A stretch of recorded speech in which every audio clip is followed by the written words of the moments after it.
Nigeria's oil and gas resource has no doubt over decades left a damaging impact on the country's agricultural sector. Once the primary source of government revenue and foreign exchange earnings, agriculture in Nigeria has suffered from decades of underinvestment, corruption, policy neglect, and lost opportunities. Neglect of the country's agricultural potentials has led to Nigeria becoming a net importer of food, with the vast majority of people engaged in agriculture operating at subsistence level. The current food inflation in the country has also become an increasing source of worry. Hopefully, this situation is about to change with a number of policies introduced in the agricultural sector. The recent directive by President Muhammadu Buhari that the National Agricultural Land Development Authority (NALDA) should set up integrated farm estates in the 108 senatorial districts in the country is one of such policies. This program is expected to ensure food security, address herders farmers issues, and at the same time create job opportunities for the teeming unemployed youths in the country. So far, the Kogi State government has donated 700 hectares of land for the integrated land estates, while Ogun State has donated 100 hectares.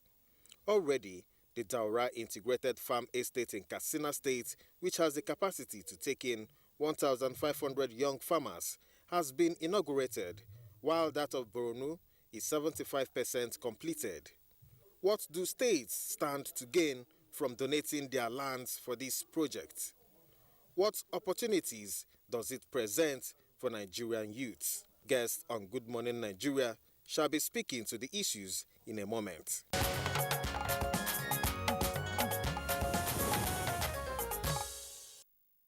All right, thank you very much there for that backgrounder. Now, with us in the studios to discuss this subject matter, let's welcome Prince Paul Ikone.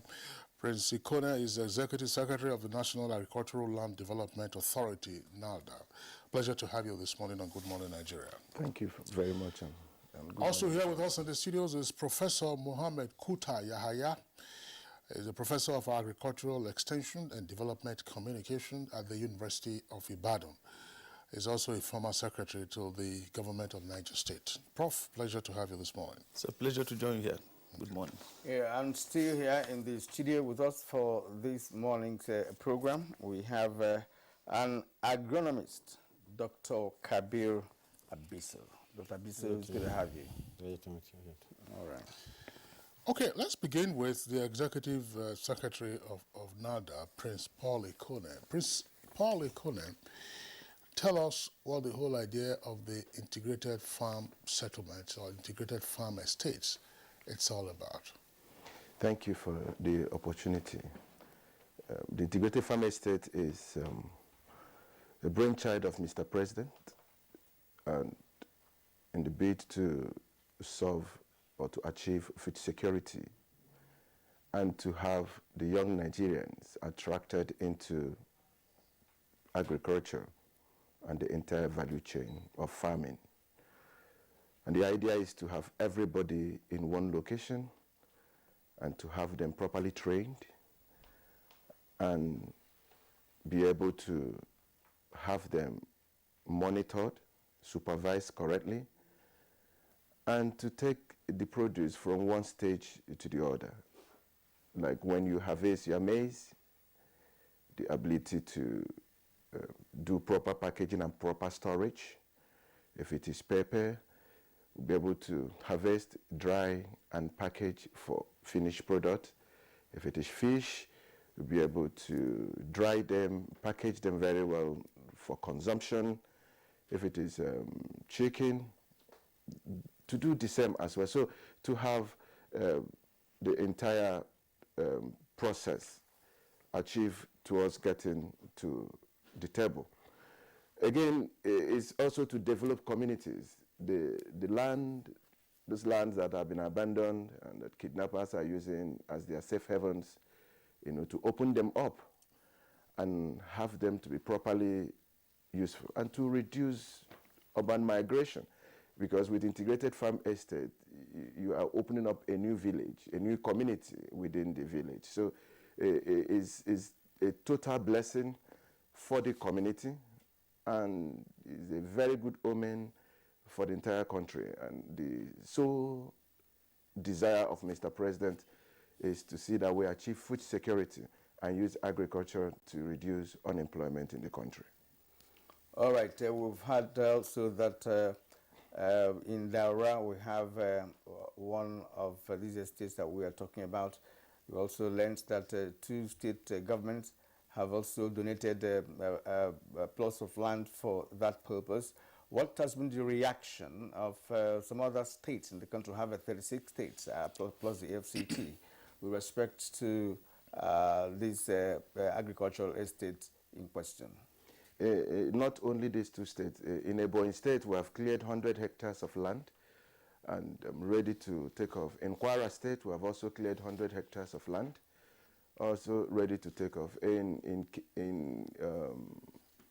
Ekiti State, we have cleared 100 hectares of land, and borehole installation is going on, and the crop aspect, like maize, we are planting maize. You know, so states are keen into the project.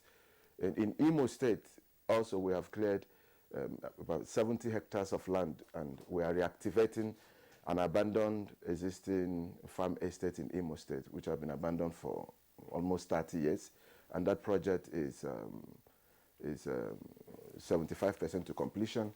In Abia State, the fish village we have cleared 100 hectares of land in Abia State, in Ariam to be precise, and the project is 75 to 80% to completion.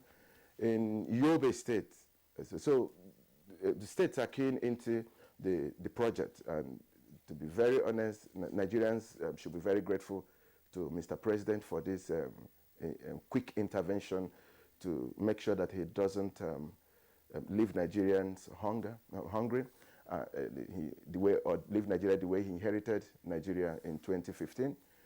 It's a project that will turn around the fortune of this country and reduce, like I keep saying, unemployment, and we achieve quality food production, because if farms are connecting to each other, the byproduct of the other one is used, to grow the other one. So it's something that Nigeria have never experienced before, and it's good that it's happening at this time, because we have a president that has a heart desire to achieve food security in Nigeria. Tell us something about the recruitment of operators or operatives or participants in the farm estate, because you say they will settle in. So how do you get participants to be engaged, and what are the terms of engagement? The participants, the Northern Integrated Farm Estate is purely community-based. The community that donated the land, is from that community that the farmers will come on board. If you are not from that immediate community, you will not be able to benefit from participating in the integrated farm estate. So it's purely community-based, and the community leaders, community heads, the traditional rulers are those people that to produce the list. Like in Gashua, the poultry village that is ready for commissioning, all those that are going to be participating, they are right now undergoing training. They are being trained, and they are from that community. So it's purely community-based, and that is where we are urging every community in Nigeria to key into this project in order to have their environment developed and have their youth off the labor market. All right, we shall be delving into other areas of these, other aspects of these agricultural estates as the program progresses. But now let's bring in Mohammed Yahya, Professor Mohammed Yahya of the University of Ibadan. You've been in government, as former secretary to the government of Niger State. What is your take, on this new initiative by Mr. President? Thank you very much, Karen, and our very amiable Kingsley. We appreciate this opportunity NTA is giving to us to add our voice to the wonderful initiative by Mr. President. We congratulate him for this milestone. We see this as a milestone because he has not shy away from the fact, it's a assumed duty that agriculture is going to be the cornerstone of his transformation agenda. Indeed, the diversification, moving away from oil, and agriculture so far has done well for Nigeria in terms of contribution to the GDP. So this initiative is a wonderful milestone for this administration, and we congratulate Mr. President. And indeed, as the program manager has said, we are coming up with a situation where we want to change the narratives, especially the security question in Nigeria. We are glad that the emerging realities is that insecurity is already taking its backstage, and most of the affected areas are feeling the heat. And by the grace of God, many of the affected states, with the combined effort of the security agencies, will put those estates into proper perspective. We're clearing the land. Let me start, Kieran, by saying the fact that the issue of integrated farm estate is not news. It's like it started with the Western Nigerian government under Chief Obafemi Awolowo, who started the farm settlement scheme, and that it was very instructive at that time, that it opened up land and new villages and settlements, and people moved in order to increase production for export purposes. So when the issue, after years, the petrodollar incursion into Nigeria, many people abandoned agriculture and moved into the cities in search of opportunities. So that affected our agricultural fortune.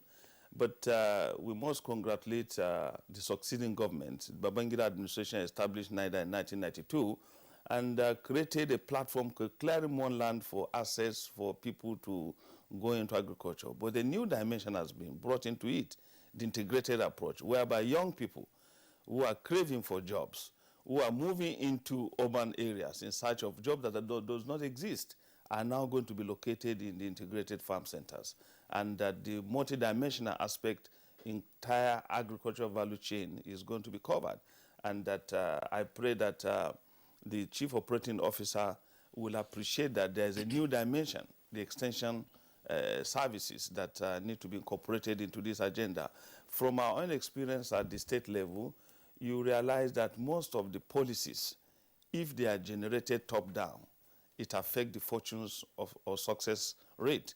So my experience is that whatever you initiate and you involve the grassroots at the takeoff, at the design and implementation, sustainability is guaranteed. And I can share example when we initiated the World Development Project in Niger State, which was like another tier of government where the communities initiate projects that are of priority interest to them, and government supported them, and they supervise them. So in this direction now, they can take a cue and learn from what happened in the World Development Project, where the communities initiate and design what is of priority to them. So with what is happening in the farm integrated program of the federal government, now it's going to add value to food security question of Nigeria, because many young people will be involved, and it will tame rural-urban migration. But the challenge now is sustainability question, and indeed expansion along the entire agricultural value chain. Independently now, so many people are having aquaculture estates in many states, including Niger and other states. So I believe with this initiative, it's going to add value to the diversification agenda of Mr. President, and it will add to his slogan that we must grow what we eat and eat what we grow. So that one is a mission towards the fulfillment of Mr. President's aspiration for a greater agricultural enterprise for Nigeria. And that indeed, for us in the agricultural sector at the tertiary level, most of our students now are entrepreneurs. They are no longer students waiting to say take certificate. They now get involved even as students. And I can give an example just a week ago. The Samad Bello Memorial Foundation, where I'm privileged to be a member of the Advisory Council, organized a retreat for Samad Bello scholars, where about 200 of them that have graduated from universities, 46% of them were first class across 19 northern states in agriculture, medicine, in veterinary medicine and different areas of sciences. One of them came with a testimonial that the director must track this person to Sokoto. He said when he was giving scholarship 100,000 naira, he felt that money was too much for him. He needed to invest this money in order to sustain his disease. So he invested in buying ram, 15,000, and he bought 4. Kept them until Salah came, and he sold each one for 70,000. He realized 280,000 naira. He plowed that into another investment again. He realized 500,000 naira. In the process, he bought a motorcycle for 200,000, bought additional ram of 300,000, used the money from the motorcycle for the Okada to feed the rams. He said, as at now, he has no less than 150 rams in his stead. This is a student from university. So with this now, what the integrated farm estate is talking about is that if you give the student opportunity, they are going to grow and they will increase the economy and boost our production system. Okay. All right. Thank you very much, Professor Mohammed Yahaya, for your insights and the example you just indicated. Incidentally, yesterday on Good Morning Nigeria, we were discussing arbitrary fixing of prices of goods and services. And one of the examples that came up had to do with the seasonal inflation that we see in terms of food prices. If it is during Ramadan, you will see prices of fruits, they all go up. If it is during Salah, you see the price of ram will go up, and that student is taking advantage of it. But we do hope that when there is a ramp up in production, these cyclical increases will not be available, to put pressure on the pockets of consumers. Right. All right, so Dr. Kabir Abiso, let's bring you into the conversation right now. As Professor Mohammed said, straight away, we all knew that the Western region led the way with agricultural farm settlements in the past until, of course, they fell into disuse. There were also a couple of farm settlements, I believe, in the southeast. But from what we are hearing about the integrated farm estates, what kind of model is this? And what is the attraction in this, assuming that, the details are clear? Thank you very much. You see, in fact, integrated farm estate is a really welcome idea by the President. This issue is supposed to be linked with the program which initially, when we have the food security last previous years, when we have a serious pandemic globally, this COVID, you all agree with me that this program of Anko Bora's program, which was initiated by Mr. President Buhari, has tried to speak up a little bit. Yeah, has tried to bring us a very fundamental food security in the country. Why? Because during the COVID, the farmers no longer been farming. Everybody was locked down. The main food, the main storage that we have during the program of Anko Bora's program, which has been initiated by the President, we had that storage, and with the collaboration of the Minister of Humanitarian, which we provide some food to the communities and to the desired, what they call it, to the population. Now, with this program of integrated farm estate, this is a new kind of a model which a farmer now can be able to, all the farmers are being bring clusters, being arranged in a cluster. I commend the effort of NALDA because with now initiative, this opening of new lands whereby they have to integrate and make all the infrastructural facilities within the system and ecosystem. I agree that we need to first identify this land. Is it a yield land? We have to identify whether this land is a yield land, because we cannot go to whereby a land which has been so overused. So we have to identify that this land has to be yield land. Then, second issue is we need to focus on this land. Is it located to around a river or around a water like? Because you cannot go whereby we identify a land, a land whereby it's a far to a water base. With this kind of closeness, with this kind of arrangement, whereby we can be able to fit all the facilities, both the poultry section, both the processing sector and everything. This enclosure will be able to arrange a chain value whereby a farmer can be able to have an accessibility, have to have a market intelligence system whereby, as you were rightly informed, as you are talking about the inflation of the prices and all, farmers are no longer being informed about the inputs. How much is the price of the input now? And then after harvesting, what are the prices? So this kind of market linkages, a farmer has to have that kind of information because it is a driving factor to assure that all the integrated farm essay where you can be able to train and retrain.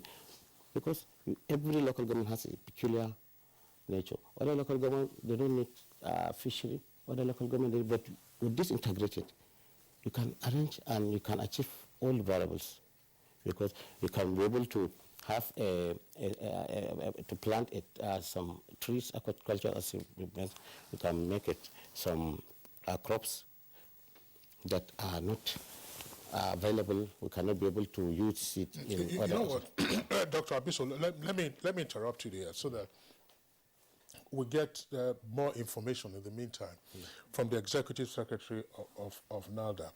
Executive Secretary, Prince Ikone, tell us, what is the model of this integrated farm estate?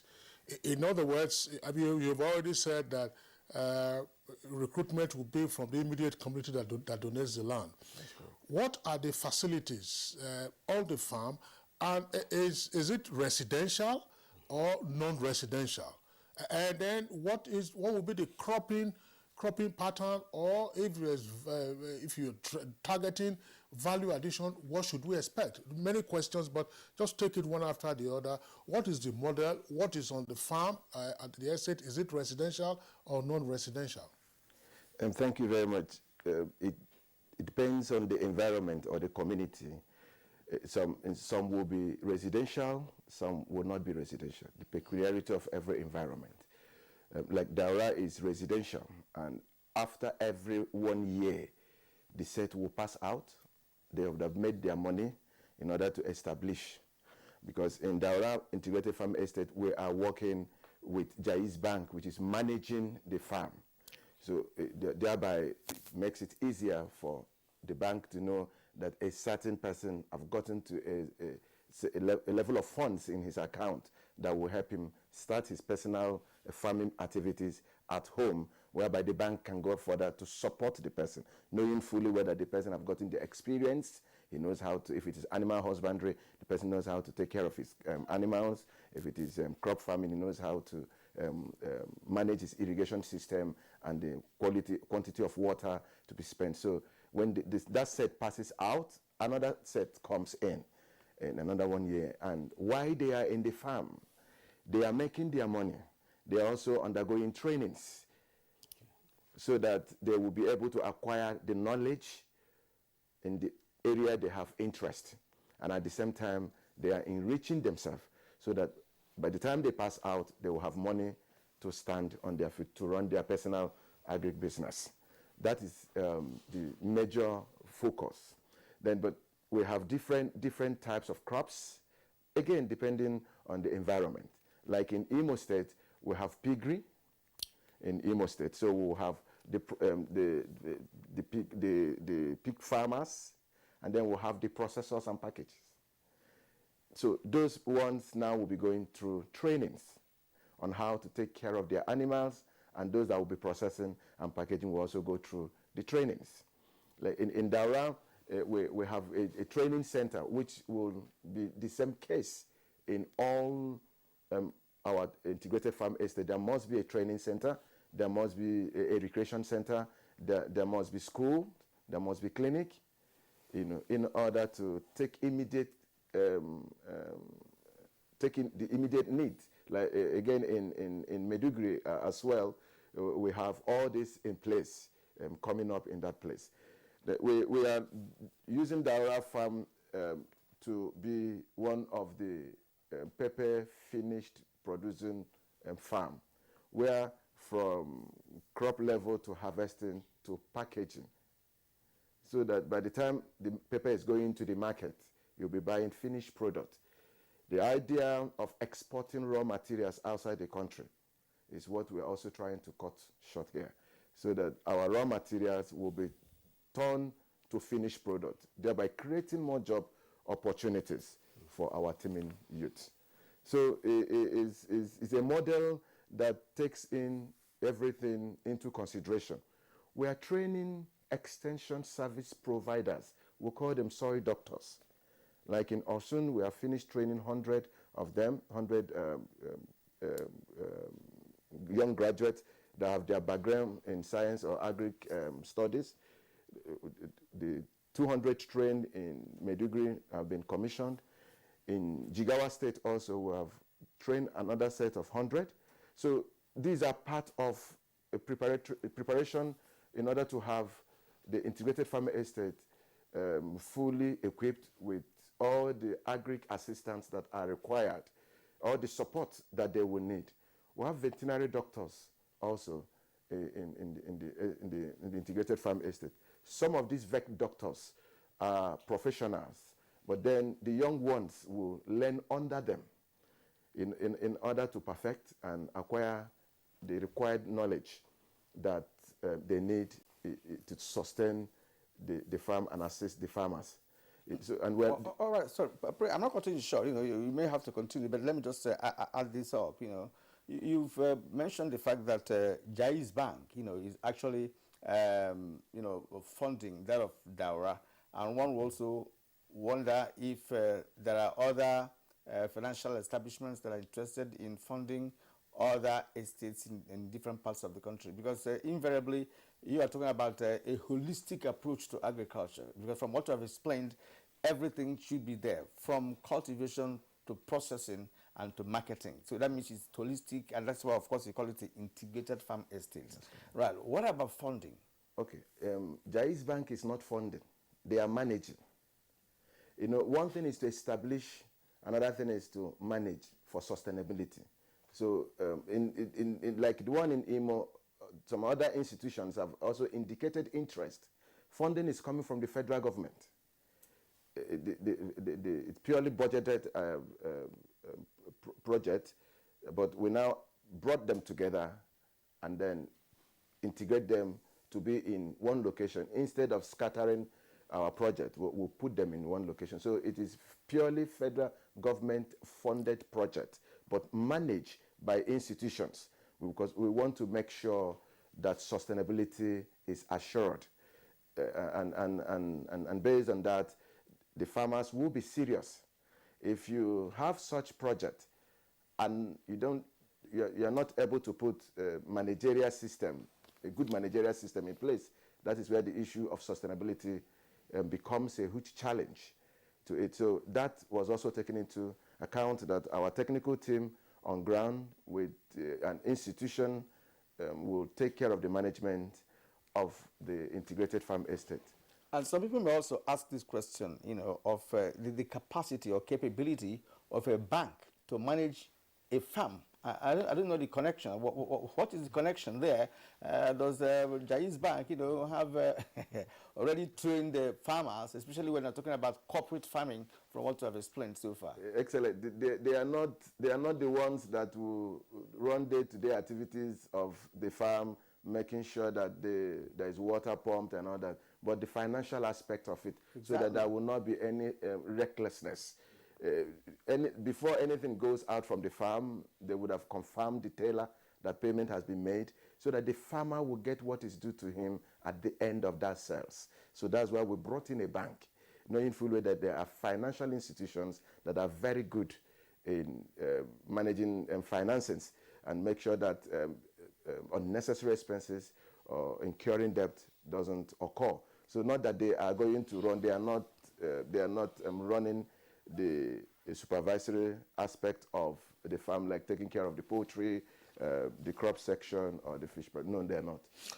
Okay, tell us something, Prince Ikone, still with you before we bring in Professor Mohammed. What does a potential participant require before being eligible for the program? And once selected, what do you do? If you select me, for instance, do I just come to the integrated farm? How will I get my seeds and seedlings? How will I get my other inputs? How will I get my implements? What do I bring? Okay. First of all, the first thing that qualifies you is to come from that immediate community.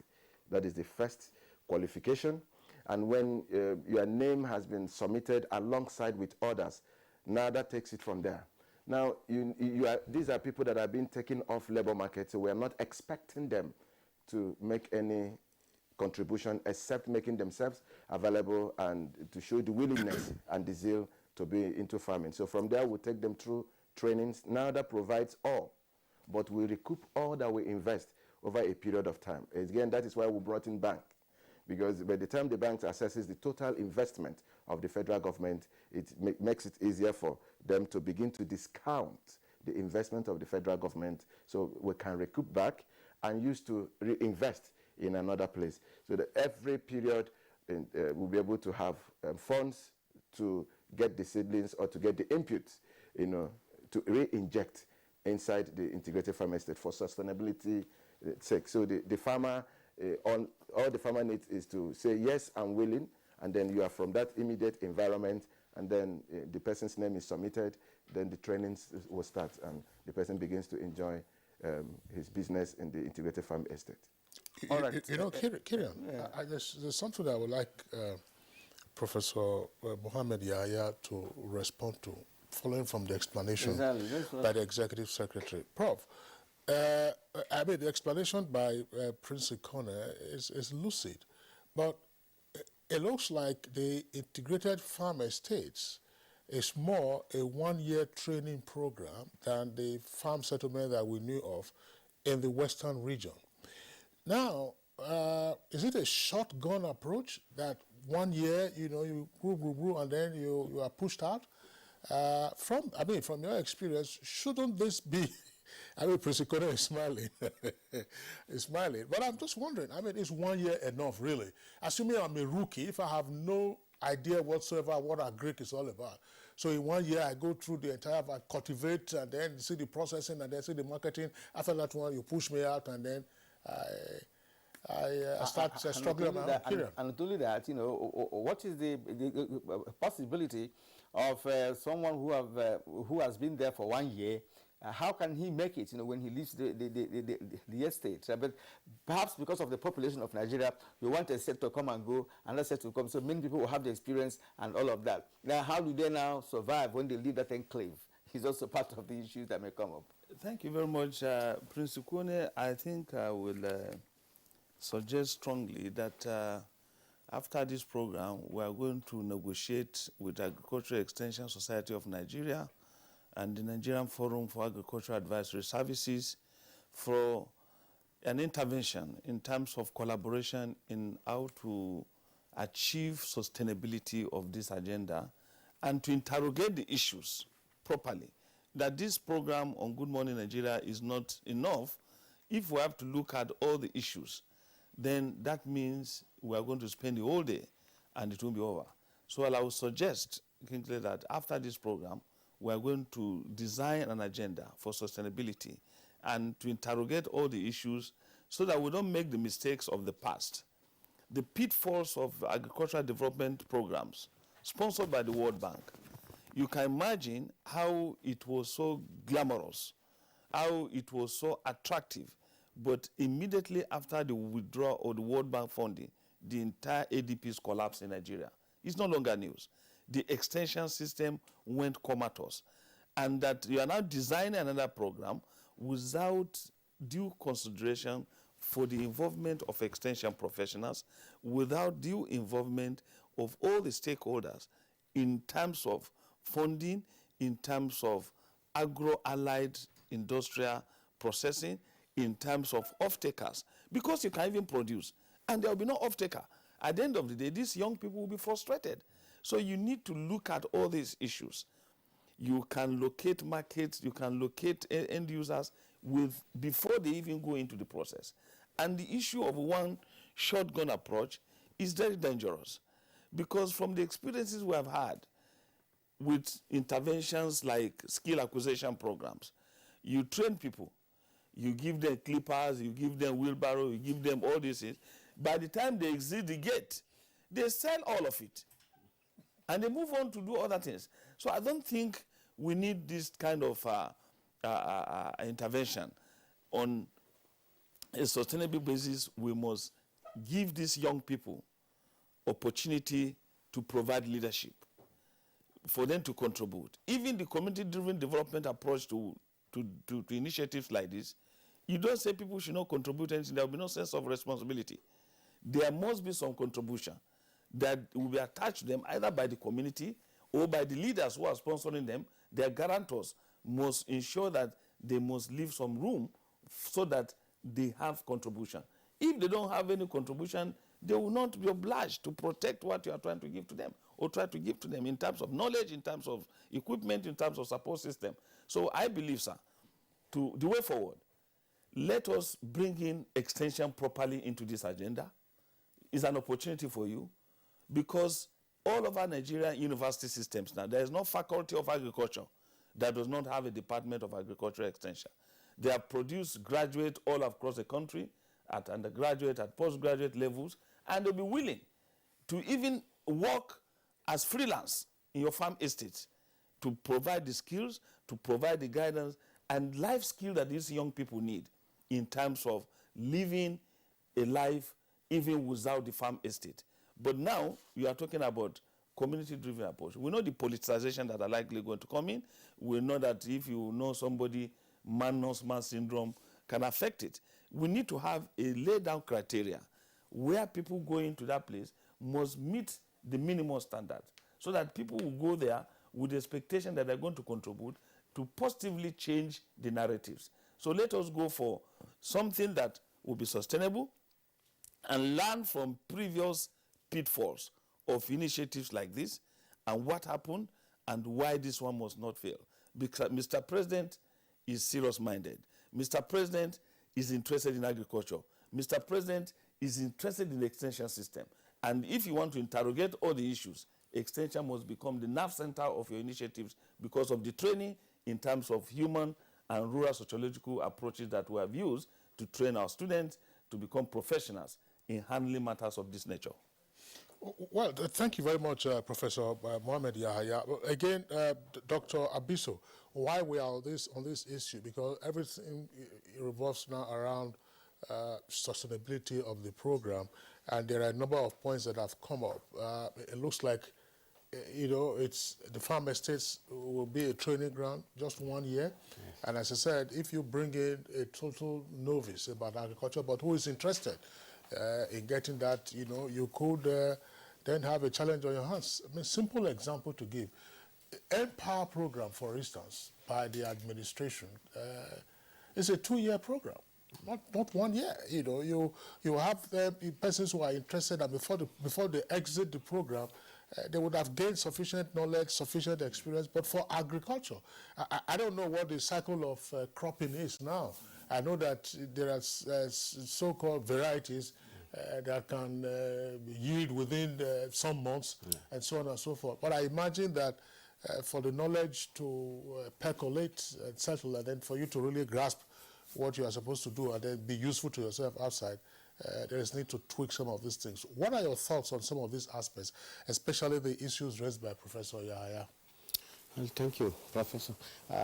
What we are trying to see is, in terms of sustainability, in terms of getting a good training to farmers, and that training, when the farmer, after a certain period, like 1 year or 2 years, you see, there must be kind of linkages, and there has to be a collaboration with other agencies. Now, we have a package when we process everything. And then when every state brought their own goods into market system, as we need to have an off-takers, and then this package goods.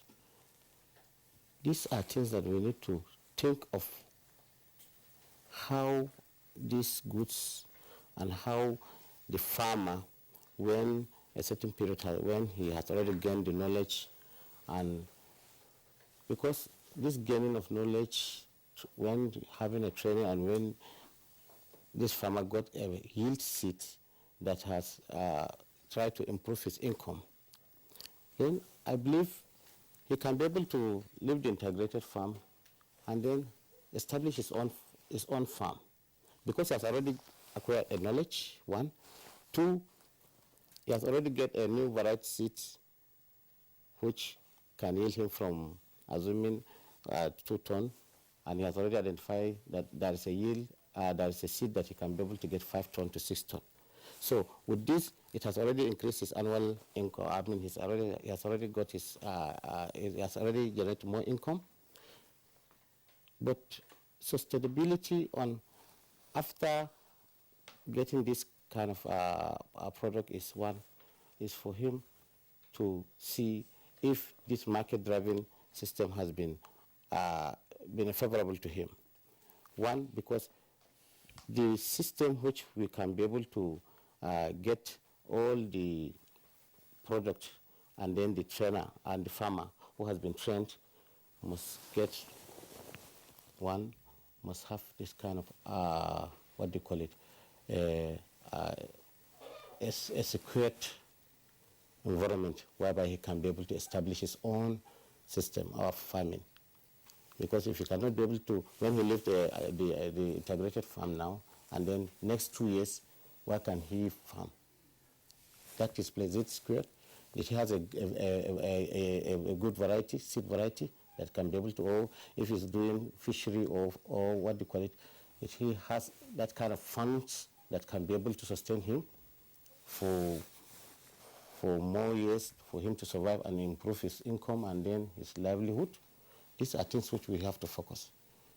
Yeah, I hope you've listened, Prince Ikone, because this framework, in place, as we rightly said earlier, it's very lucid.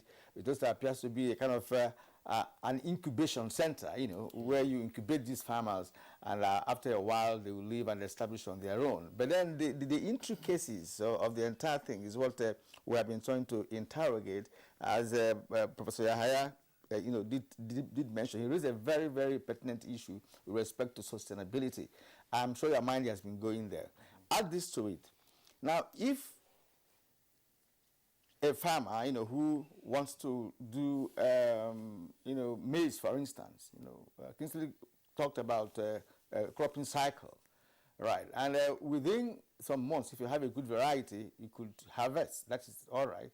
Then how do you now go into process? You have to process it. You have to package it, of course, to ensure that the production chain is properly taken care of, for you to be able to market it as a whole package. Now, what time would somebody have within a year to do all of this? And and if you're in animal husbandry, for instance, how do you now, like piggery you mentioned in Imo State? You know what I mean? If a pig should be able to, biologically recycle itself and have it takes over a year to do that, right? So how is this 1 year program going to fit in? Because if this program, as beautiful as it is, cannot be sustained, then it becomes a ruse. And also, that you said that the idea is to establish these centers in 3 senatorial zones of each state. So it's going to be huge, it's going to be and capital intensive as well. So how is it going to come up? Excellent. First of all, let me take the time, the second aspect, like the professor did say here, that a student took his money, 100,000 given to him, and invested in a ram while still in school. So he needed not to be in the integrated farm estate to achieve that. All he needed was just to show interest. 100,000, and he was able to grow his income from there. So now, if you look at the NYSC scheme, till today is still running. Till today. So 1 year is not too short. And the farmers are not going to be engaged in all the processes. You must identify where your interest is and focus on that. If you have interest in animal husbandry, you must be specific. Do you want to go into cow rearing or milk processing? Or do you want to go into goat rearing? Or do you want to do poultry? Or you want to go into aquaculture like fishery? Then if you have interest in processing, that is where you are going to be focusing. So the program is not designed that a farmer must be involved in all. No, not at all. It's designed in a way that you choose where you belong. We have 3 greenhouses in Daura. Those that have shown interest in the greenhouse, they have no business going towards the fishery section. They are concentrating in that section. We have also honey bee apiens, sorry. Those that are showing interest in honey processing, they have no business going towards the crop section. So you must identify your interest and then focus on it. Then now, when you are taking part in what you want to do, it makes it easier for you to take in what will be given to you. Let me establish this, that the equity, what they are bringing on board, the community have already donated land. And that land serves as community contribution. And that is why the community is in the position to nominate those that will come on board.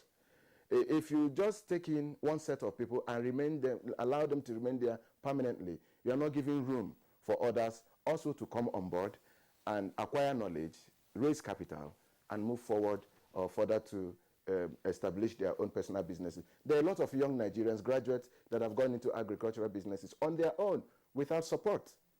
So many of them have gone into, I've seen some of them establishing small poultries around their houses. Some also are into crop farming, but they don't have the implements. Some of them, they don't have the seeds. So now you have this environment that gives you the training for you to know how modern farming is done, and also gives you support at the end of the day, because being in the environment at the same time, you are making money to establish your own. So I think is a welcome idea.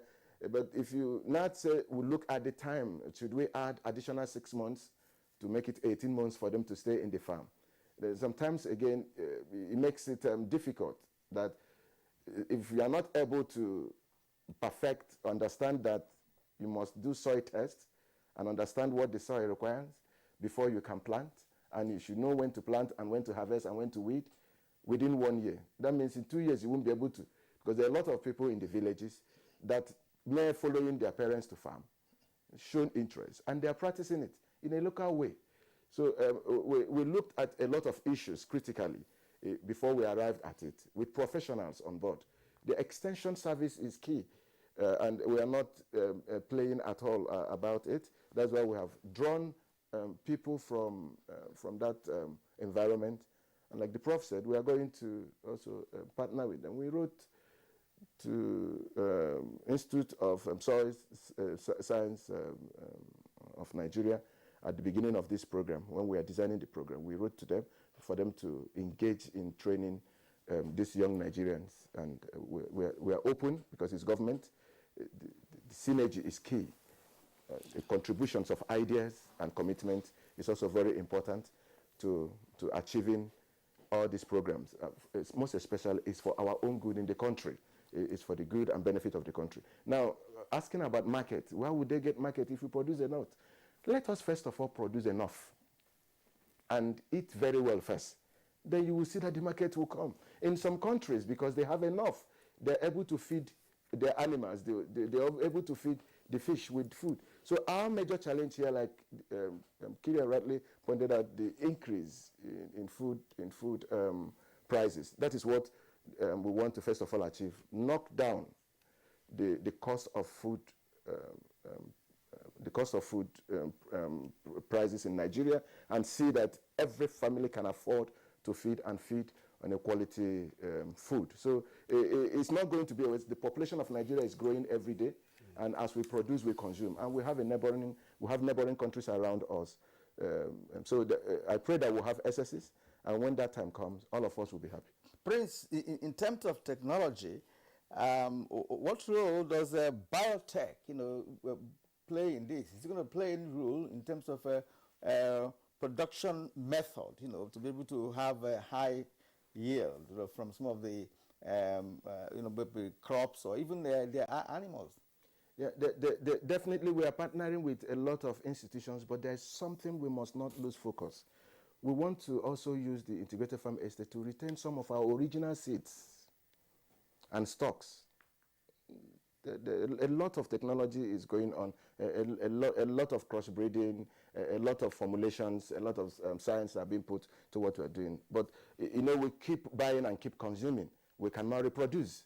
So we are trying also to use some of these farms to retain our original foundation seeds, in the country, as much as we embrace biotech and embrace organizations that profile modern technology in modern agricultural farming. All right, thank you very much. And gentlemen and viewers, we're going to take a short break. When we return, we'll continue with the conversation.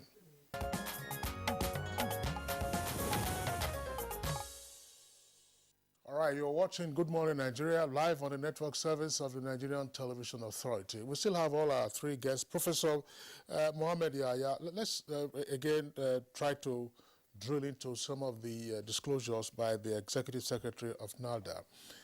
In terms of the takeoff, the President's approval is for farm estates in 109 senatorial districts. At some point, I had raised that issue. Where are you going to have a farm estate in the Lagos Central, for instance, which is highly urbanized? Unless you're going to knock down buildings and then let people, or you're going to set up a farm estate on the Lagos Lagoon.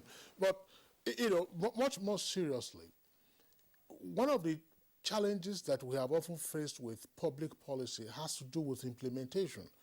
On paper, things could be good, but when it gets to the level of implementation, we start having hiccups, and then the performance rate, of course, declines. I'm just wondering, instead of kicking off now, I don't know how many local governments or how many senatorial districts, could we attempt it by, say, number of percentages? Say, we are going to start off with 10% or 20% of the senatorial districts, which will give you a certain number. 10% will give you like 10.9, which is like 11 senatorial districts. That will be 11 locations.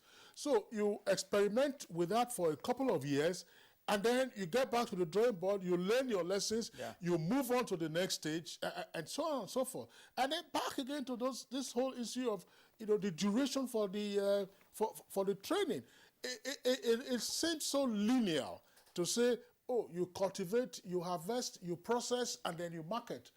There could be disasters in the farming season, pests and diseases. There has been warning by NISA, which is the Hydrological Services Agency, about flooding in some locations. Kebbi, we saw last year what happened to them in terms of, so how do you cope if you are a farmer? Because by the time you are on your own, you are expected to have some knowledge, in dealing with some of these adversities. Thank you very much. I think, Kinsley, what happened is Mr. President is in a hurry to address the food security question of Nigeria. And that beautiful policies are bound to be presented. And if you are the one, you will love anything that is good, that is going to change the face of Nigerian agriculture in terms of food security. So, but be that as it may, I will suggest that let's look at what happened to the agricultural development projects in Nigeria. It started with enclave projects in Gombe Aigba, and Bida. It didn't start from the 36 states. It was gradual, as you said. Gusau, then gradually it expanded to 12 states, and then later to the 36 states. Because when you learn from your experiences, you further improve what you are doing. So in this circumstance, because we are in a political era, if you do in one senatorial district, they will think you are partial. But as you said, we could have taken a micro level development intervention at each state level, whereby you take one senatorial district in each state, for example. The success of that will now lead you to what happened in other senatorial districts, so that we don't take it all at the same time. We are gradual, we learn from our lessons, and we learn also to engage the stakeholders who are going to add value. I'll give an example of a location in Niger State, Tungakao. I normally give an example of that community in the Wushishi local government. They have an irrigation project, and the capacity is about 10,000 hectares. This irrigation project, they're able to produce rice 3 times in a cycle in a year. After the first rainfall, by the time they are harvesting, the rice on its own grow again, because they're still in the raising. They will harvest that one. Then during the dry season, they will now use irrigation to produce the entire cycle. So if you look at those kind of communities, you will appreciate anything you want to establish there. You are going to take into cognizance the kind of crop they grow, the kind of available facilities on the ground, so that you are not operating on a tabula rasa. It's going to even reduce your cost of investment. In addition, recently, there is a firm in Abuja, business visa training, organized women, about 30,000 women registered, doing what we call incredible value addition to all manner of products in agricultural value chain. And they produce, process. Somebody in Apple is taking off these women. I've witnessed it several times, and Kingsley, I will invite you to visit that business visa. You'll be shocked about what a Nigerian is doing to women. They will bring all this product, you buy it off them, and then locate markets and sell at the other time, because they have added value. I saw Ijebu Gari, I saw banana, what we call plantain flour for diabetic people. I saw ginger processed for export. Do you know he did an exhibition in Eagle Square? Many MDAs did not come. But all the ambassadors, about 18 ambassadors, came to that program. And 4 of them have invited him to come to their country to come and implement this program. And I told him, Alaji, what happened between Nigeria and Malaysia is likely going to happen here. We're on the same page with Malaysia in oil palm production. But because of our own negligence, Malaysia moved on to become the leading global player in oil industry. And Indonesia, their neighbors, because of the massive land available, they overtook Malaysia. The time Malaysia doesn't have even land available again. Now look at our country. With the massive land we have, not more than 30% have been cultivated, 80% is arable. So we still have the potential to beat the world. So if we are serious, what business visa has demonstrated in Nigeria is a case study. But I'm sorry to say, neither should even engage business visa in training the participants to see how they can go into their production successfully, add value to their products, including fish. I saw all of them. And I will invite NTA. I think they partner with NTA at a point, but let them put them at the front burner for Nigeria as a case study, so that we don't repeat the mistake of Malaysia. Because if those countries inviting him, he will go and teach them how to do what he has taught them to do in Nigeria, they didn't take serious, then those countries would overtake Nigeria. And I'm sure you're aware now, China is already exporting. We will start importing from them. China is already exporting. I think yam is also on the cards for China. And then we have all the research results. IITA in Ibadan is having the mandate of research into all tropical agricultural issues. The International Institute of Agricultural Research in more plantation in Ibadan, and their counterpart in Abuja area, Shika, has produced Shika Brown, that is producing the best air quality chicken in Nigeria. But what is the promotion? They have the mandate to produce, even address even this, some of our conflict issues that we're having in terms of herdsmen farmers conflict. We don't need to have it if Shika has been developed properly. But they have a massive land in Samaru that is almost 10 kilometers. But has it been translated into research and connecting with the public? This herdsmen conflict is unnecessary if the Shika mandate to produce grass that can grow fast and farmers can plant and livestock can consume. We're not talking about the kind of livestock center. Niger State government has established a grazing reserve in Bobi with partnership with Netherlands and the largest producer of milk in the world. They have gone to that site. They are already developing the model that would have been a case study for Nigeria.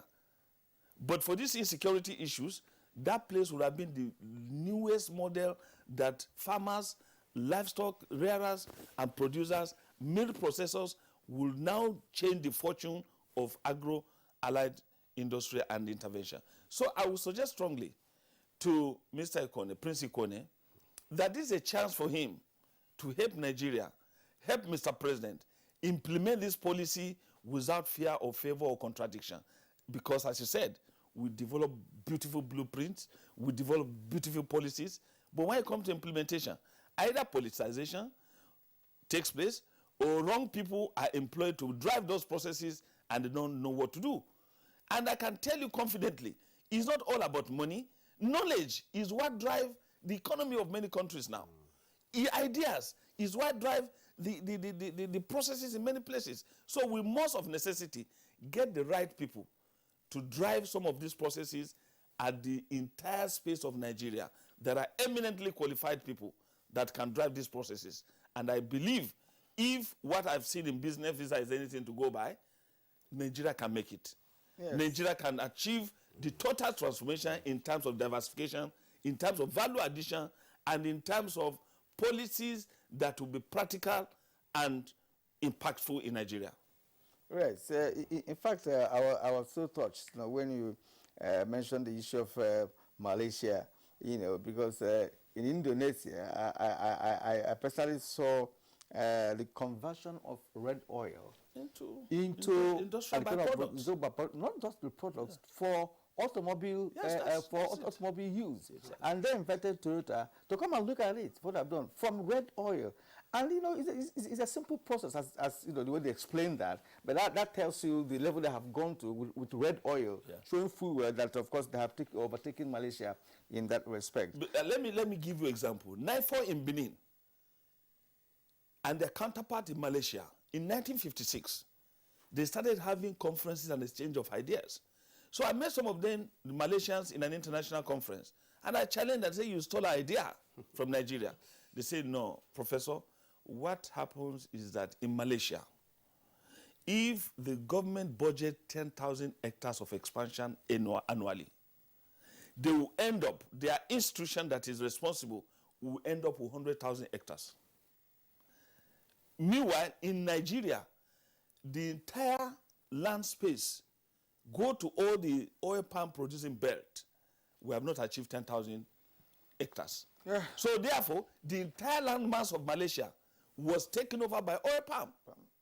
In fact, if you are driving from the airport, Kuala Lumpur, to the city, it's palm plantation, several kilometers. And the Malaysians actually now relate palm oil production to crude oil. They have upstream and downstream. All right, Prince. I mean, sorry. From Professor Yahya Kota's explanations here. Of course, I'm sure you have learned one or two things from what he has said with respect to these integrated farm estates that we are all building. I know it's also new to you, in as much as you are those that are steering, the project. Now, does NADA really have the manpower to provide the kind of administration required to ensure that these estates will not just come and go like other blueprints that we've had in the country, that were halfway implemented. Some of them went into comatose, and what have you. Okay, before I get into your question, let me quickly address what Professor Yaya said about timing and starting all of them at the same time. Before now, nobody knew that this integrated farm estate was going on until the Mr. President commissioned it. It was not on the news at all. What brought it to the limelight was the commissioning, meaning it was not meant for political achievement. President is not going for second term, meaning we have taken our time to look into what needs to be done, how it should be done, and what it will achieve, giving room for more ideas and more support going forward. That became a prototype, and we are doing it in phases. There's no way we are going to jump into 109 senatorial zones. In business, you can't even do that, because every businessman will want to start small and grow big. So that is why we started with Daura, and it's obvious that it's achievable. We can do it, and we will do it. So starting with Daura, we have gotten lands in other states, and we didn't start building the integrated farm estate immediately. We waited for Daura to be completed, while Borno State own was going on.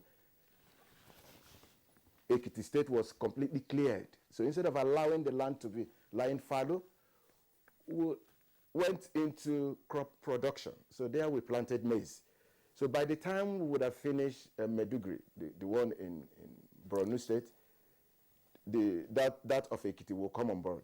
We have done 100 hectares cleared in Ogun State, also waiting for the Imo own to be completed. So it's processes, so that the lessons you learn from here, you use it to adjust in the other one. So in terms of implementation, all of them will not be implemented at the same time, but land clearing will keep going on, and then farmers will be deployed so that they will go into crop farming.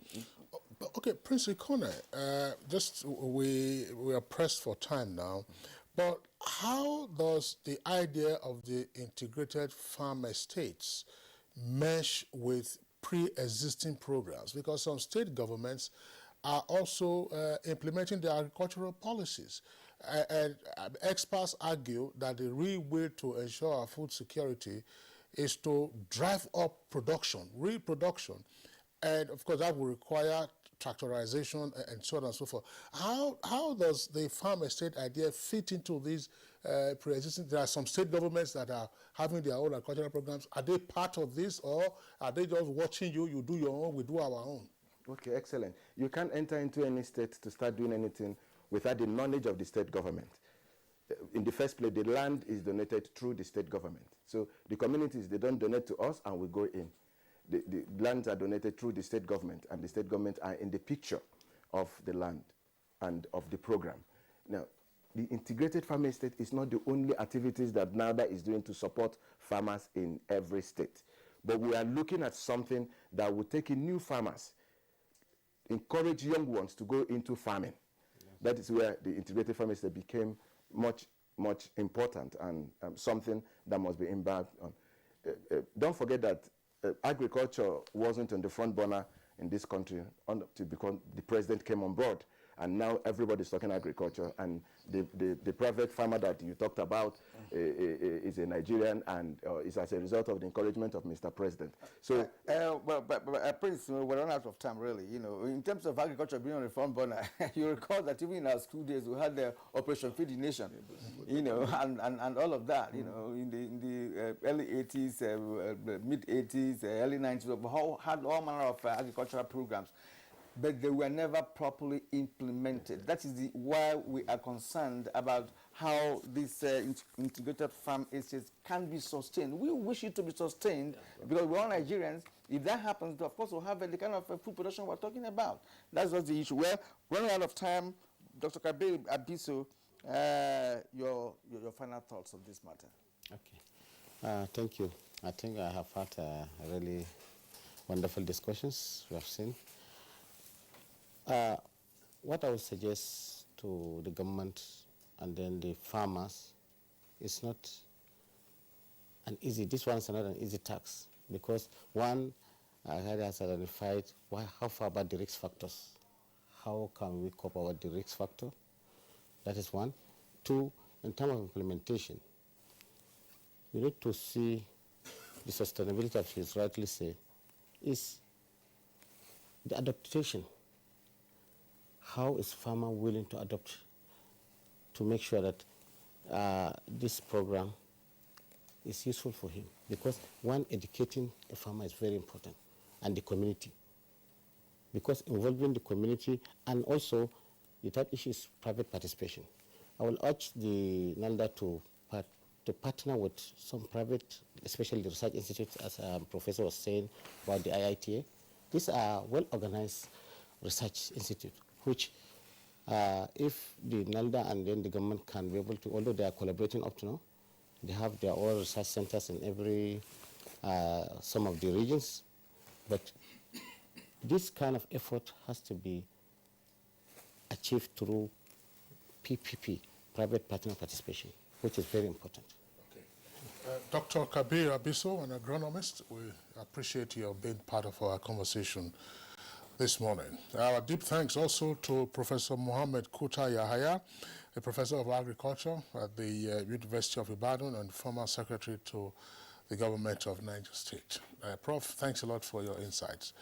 And of course, we would also like to thank very much Prince Paul Ikone, Executive Secretary of the National Agricultural Land Development Authority, NALDA. All right, so that's it for our conversation segment. Let's go over now to our sports desk.